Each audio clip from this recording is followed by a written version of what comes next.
Welcome to African Tales by Dupe. Please guys, remember to like this video, subscribe if you haven't, and please kindly share if you love this video.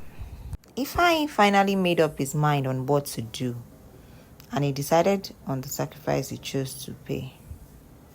He pushed aside his doubts and fears and went ahead with his decisions. Baba Fagboro performed the ritual, and when it was done, he told Ifeanyi to sit back, relax and watch his wealth flow in. It is done, Baba Fagboro said. Just sit back and relax and see how money begins to flow in. Ifeanyi thanked Baba Fagboro and made promises. I will build you the biggest house, he said. Baba Fagboro smiled and said, Don't worry, my son. And he added, Baba, and plenty money.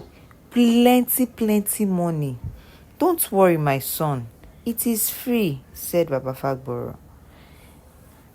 Ifeanyi was surprised to hear that, and Ifeanyi whispered to Alex, Baba Fagboro doesn't accept money? And Alex replied, The only payment is the sacrifice you make to the oracle. Ifeanyi paused, confused. Really? He whispered.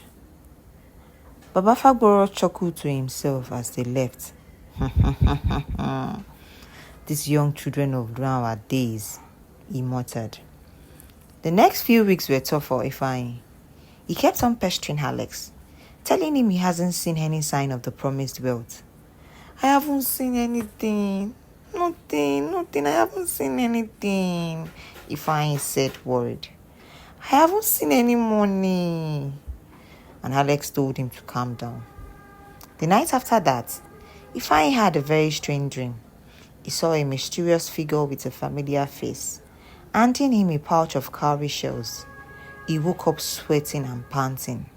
The next morning, Ifeanyi received a credit alert. The amount was staggering. He had never seen so much zeros in his life. He was about to scream when he controlled himself. He jumped up and rushed to Alex and shared the news. Guy, I told you, Papa Fagboro never fails, Alex said, congratulating Ifeanyi. Welcome to the Billionaires Club. They hugged, and Ifeanyi couldn't believe his luck. Ifeanyi thought about all the things he could do with his newfound wealth. He thought about his father and his siblings, and how they would finally have a better life. He sent a huge amount of money to his father, and he was overjoyed. As the days went by, Ifeanyi's father's life improved. He started posting in the neighborhood, walking with his shoulder raised, unlike before, when he would hurriedly pass so the people he is owing don't see him. Even his neighbors were surprised to see the turnaround, and now his children even attended better schools. Ifeanyi's father also started a new business, running a supermarket, a very big one, and things were going well for him. They moved to a better house, and Ifeanyi sent some money to his father so they can start building their own house. Back in school, Ifeanyi's friend introduced him to new things, and he started living a life of luxury. He went clubbing, bought expensive cars, and spent lavishly. He was getting more confident. They lived an unbelievable luxury life back in school. They had too much freedom for a teenager who is in the secondary school. Money can buy you anything, even freedom, as they would say. As Ifeanyi's wealth grew, so did his spending. He started living a life of a luxury, buying expensive cars, designer clothes, and fancy gadgets. He would often throw lavish parties, inviting his friends and acquaintances to join him in his extravagant lifestyle. Ifeanyi would frequently post pictures and videos of his wealth on social media, showcasing his designer clothes, luxury cars, and expensive watches. He became known for his flashy lifestyle, and many people began to envy him. Some of the outrageous things Ifeanyi did with his wealth were buying a brand new expensive luxurious car and crashing it within a week, throwing a party that cost over ₦1 million, spending hundreds of thousands of naira on a single shopping spree, buying designer clothes, shoes and accessories, dating older matured ladies. The secondary school was more like a cult than a school. He witnessed many of his friends committing atrocities for money. One of his friends used a classmate for his own sacrifice, and the boy started swelling and swelling uncontrollably.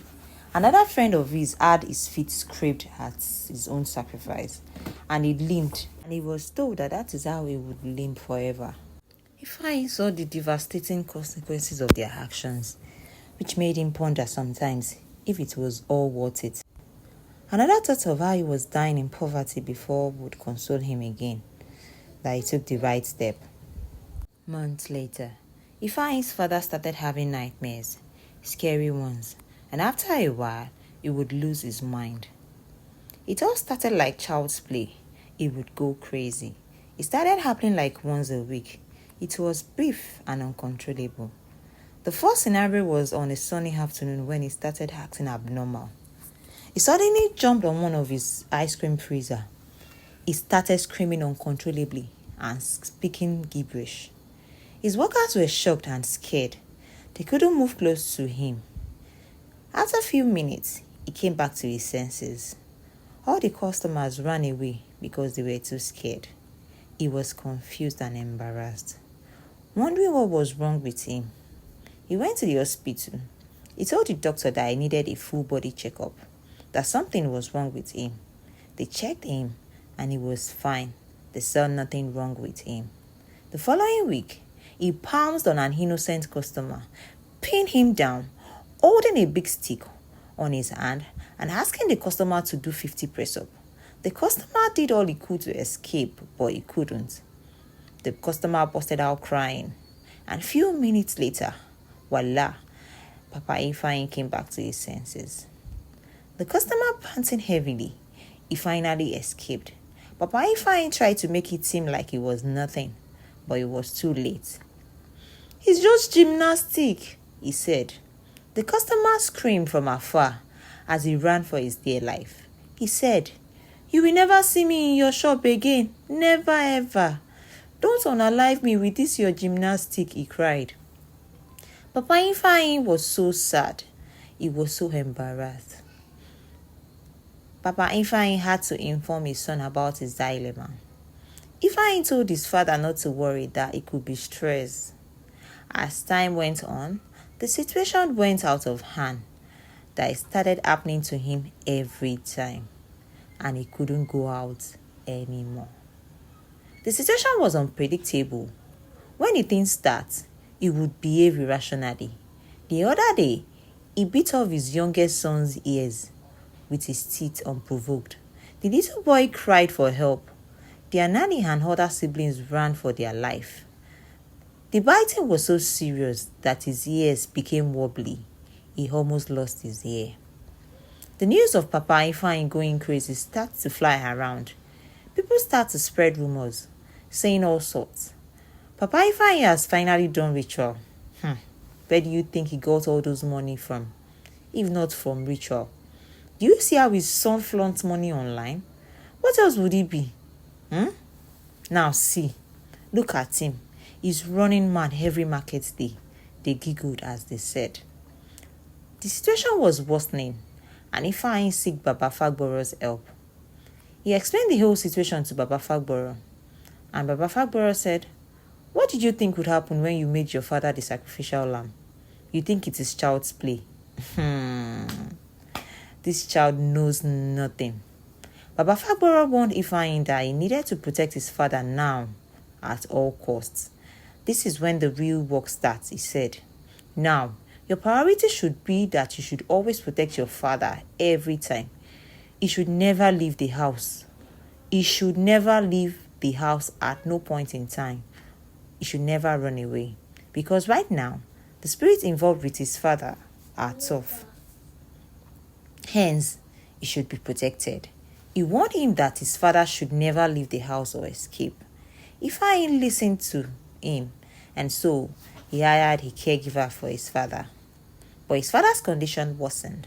One day, his father escaped. As the news got to Ifeanyi, he immediately rushed down to the herbalist. When he got to Baba Fagboro's house, Baba Fagboro said there was nothing he could do about it. You should have listened to my warning and obeyed me strictly. Leave now. Leave my place before it is too late. Don't let me add to your problem. Ifeanyi was confused and scared. As he drove away, he was lost in thought. He realized that he had made a terrible mistake and that his life was not as perfect as it seemed. He realized that what he had involved himself was too much for him. It was too much for him to handle. In a moment of distraction, he drove his car under a parked truck and he died instantly. The news of Ifeanyi's death reached his family, and his father regained his sanity mysteriously. He returned back home, overcome with grief and regret for allowing his son to take the wrong path. He regrets how he misled his poor teenage son, who should be protected and catered for by him, but he pushed him into desperation. After Ifeanyi's death, all of his wealth and all the things accumulated, they all disappeared with no trace. The end. Hey guys, I'd like you to share in the comment section the lesson you learned from this video, and please subscribe if you haven't. Please remember to like, comment and share. Thank you.